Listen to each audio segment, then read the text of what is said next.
এক ছেলে গাছ থেকে আম চুরি করে খাইছে। তখন সেই ছেলেকে এলাকার লোকজনেরা হুজুরের কাছে ধরে নিয়ে এসে বলছে, হুজুর এই আম চোরের বিচার করে দেন।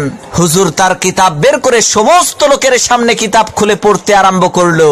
যে চুরি করে খাইছে আম তাকে দিতে হবে তার দাম, দাম না দিলে তার পিঠের উপরে কিল পড়বে ধাম ধাম। হুজুরের কিতাব শুনে এলাকার লোকজন সেই ছেলেটিকে কয়েকটা চর থাপ্পড় মেরে বিদায় করে দিল। আল্লাহর কি কুদরত! কয়েকদিন পর সেই হুজুরের নিজের ছেলে ডাব চুরি করে খাইছে। তখন এলাকার লোকজন হুজুরের কাছে এসে বলছে, হুজুর মানুষের ছেলে আম চুরি করে খাইছে দেখে বিচার করলেন, এখন আপনার ছেলে তো ডাব চুরি করে খাইছে, বিচার করেন তো দেখি।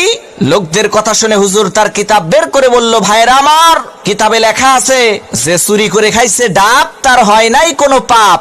তখন এলাকার লোকজন বলল, হুজুর বুঝলাম ডাব খাইলে পাপ নাই, কিন্তু আপনার ছেলে তো একেবারে পাকা জোনা খাইছে। হুজুর তখন কিতাব থেকে পড়লো, যে খাইলো জোনা তার নাই কোনো গুনাহ।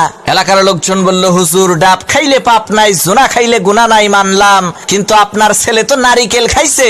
তখন হুজুর তার কিতাব থেকে পড়লো, যে নারিকেল খাইছে চুরি কইরা, তোমরা সবাই মুড়ি দাও তার হাত ধইরা, কারণ সে চুরি করে খাইছে নারিকেল, এর মানে একেবারে পরিষ্কার তার দেল। তখন এলাকার লোকজন বলল, সর্বনাশ, হুজুর আপনার ছেলের বিচার করার কোনো দরকার নাই, আপনি আমাদের ছেলেরই বিচার কইরেন তাই হবে।